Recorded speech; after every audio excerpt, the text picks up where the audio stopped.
So hi everyone, my name is Soumya and today we will discuss about electoral bonds, right? So electoral bonds क्या होते हैं? So basic पहले हम इसका background देखते हैं, राइट?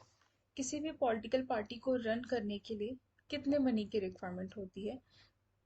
आपको क्या लगता है कितने मनी रिक्वायरमेंट होती है? Huge money is required.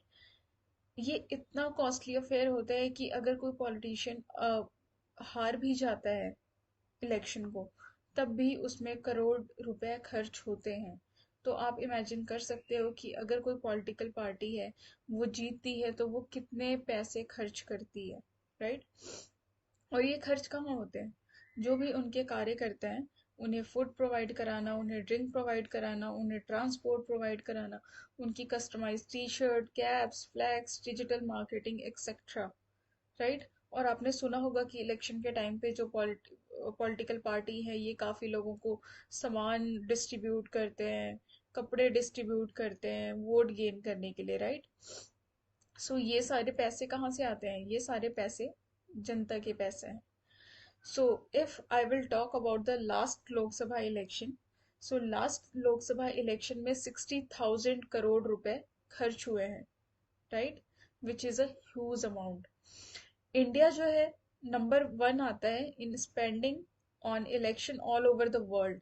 पूरे वर्ल्ड में इंडिया की नंबर वन रैंक है इलेक्शन में पैसे स्पेंड करने के लिए। लेकिन एजुकेशन में क्या है? एजुकेशन में इंडिया की 62nd रैंक है। सो आपको डिफरेंस यहीं पे पता लग रहा होगा कि हमारा जो कंट्री है, इसका पैसा इलेक्शन में ज्यादा जा रहा है, ना कि एजुकेशन में। सो नेक्स्ट हम देखते हैं what exactly are electoral bonds. So electoral का मतलब क्या होता है? इलेक्शन। एंड बॉन्ड क्या होता है? काइंड ऑफ कंसिडरेशन और money, right? And promissory notes. An electoral bond is a financial instrument for making donation to political parties. Electoral bonds क्या है? एक financial instrument है to making donation to political parties. Political parties को donate करने का एक financial instrument है, जिसे हम क्या कहते हैं? Electoral bonds. और ये इलेक्टोरल बॉन्ड्स जो है, पहले प्रोनाउंस किसने किया था? First pronounce by the finance minister in the union budget 2017-18। सो 2017 और 18 के बजट में इसे फर्स्ट प्रोनाउंस किया था फाइनेंस मिनिस्टर ने। अब आप ये सर्च कर सकते हैं कि 2017-18 में फाइनेंस मिनिस्टर कौन था, राइट? ये आपका काम है, थोड़ी सी मेहनत। सो इससे पहले क्या होता था? जब तक ये स्कीम इंट्रोड्यूस नहीं हुई थी 2017-18 बजट का, तो उससे पहले क्या हुआ था? पॉलिटिकल पार्टीज क्या करती थी?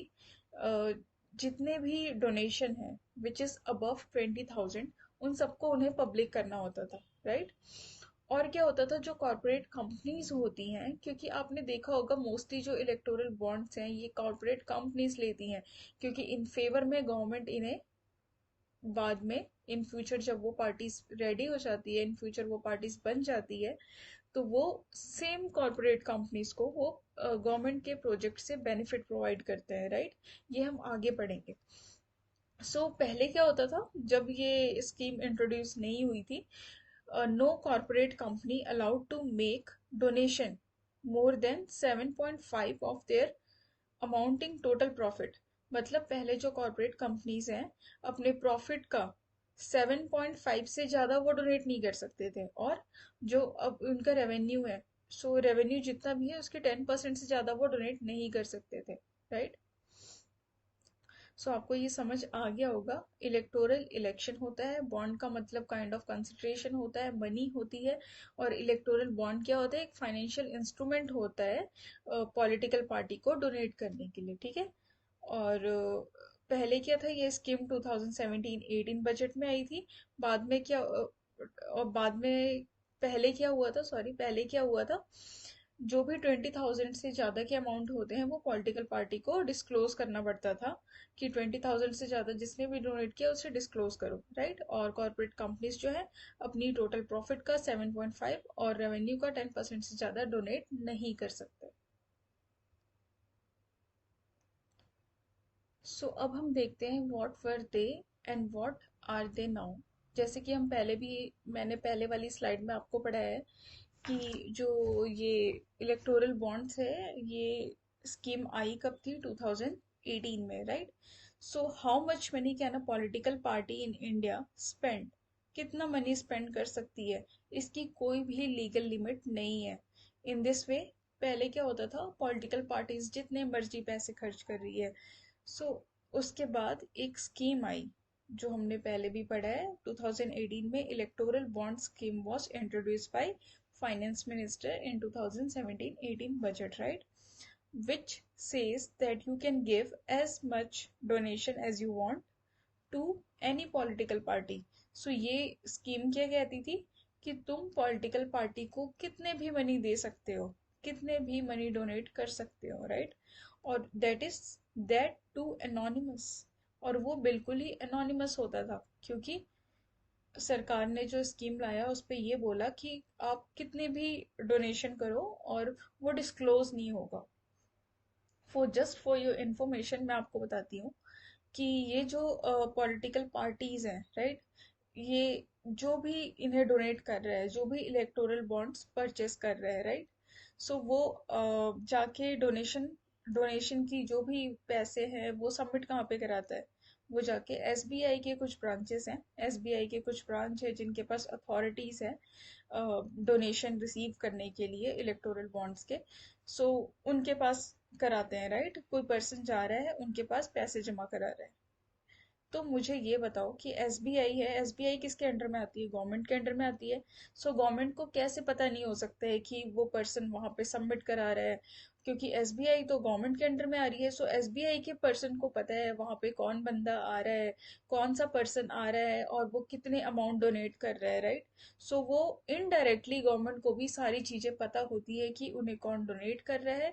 यहाँ पे जो इन्होंने स्कीम में लिखा था एनोनिमस, ये एनोनिमस नाम की कोई भी चीज नहीं है, क्योंकि सारी ट्रांसपेरेंट है। गवर्नमेंट को सब कुछ पता होता है कि कौन उन्हें डोनेट कर रहा है। और जैसा कि मैंने आपको पहले बताया था, उसके जो गवर्नमेंट है आगे चल के जब वो सत्ते में आ जाती है, तो वो सेम पर्सन या सेम कॉरपोरेट कंपनीज को फेवर करती है। सो यहाँ पे हम देखते हैं who can receive funding via electoral bonds. ठीक है।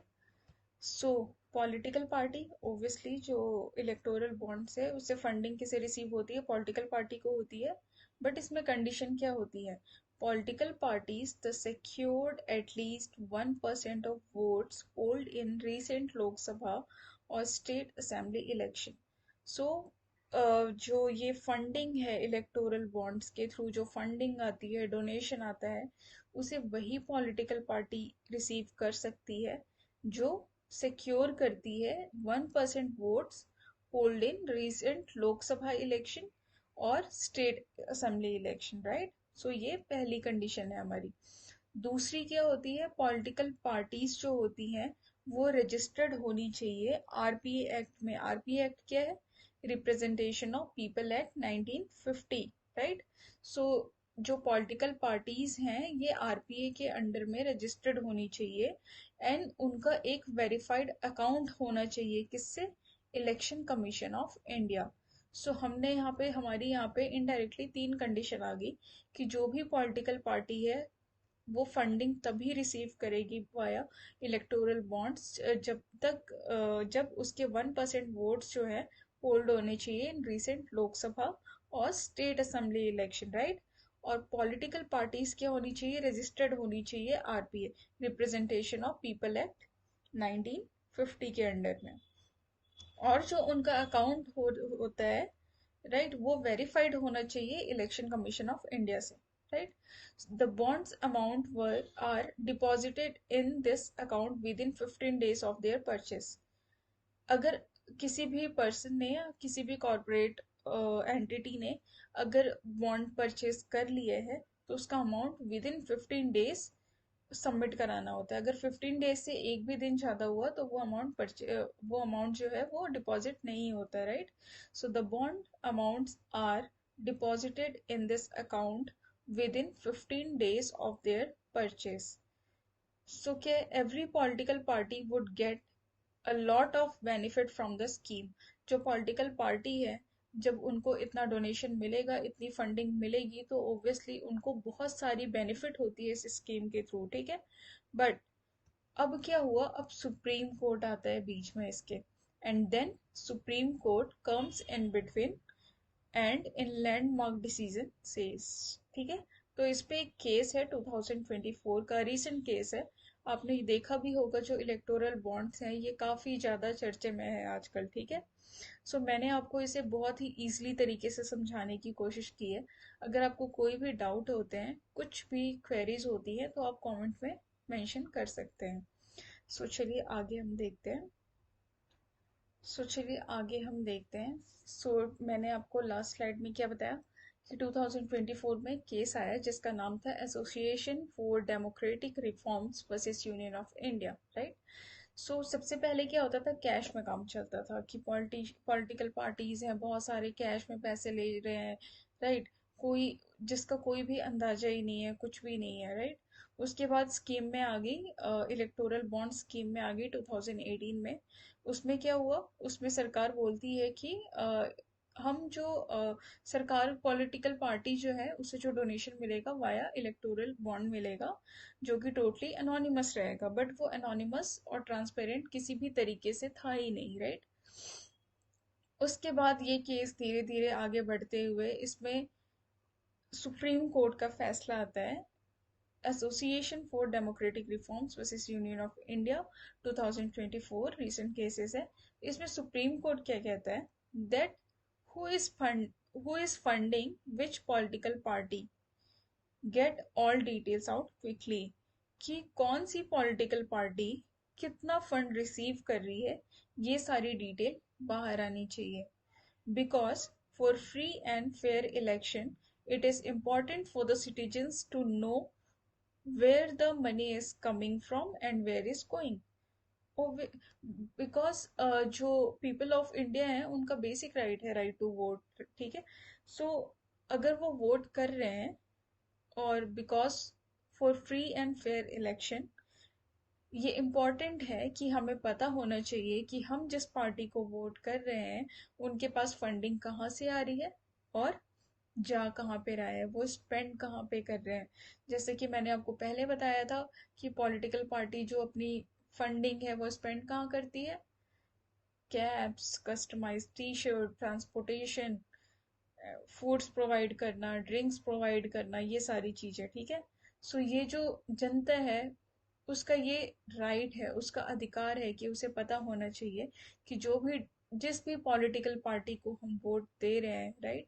हमारा वोट बहुत कीमती होता है। सो हम अगर वोट दे रहे हैं किसी को, तो ये हमारा राइट है कि हमें पता होना चाहिए कि हमारी पॉलिटिकल पार्टी फंडिंग कहाँ से करती है और पैसा कहाँ लगाती है।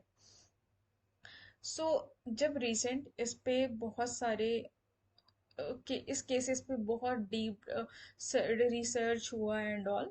सो इसमें क्या पता चला, one of the lottery company donated rupees 1300 crore to a political party.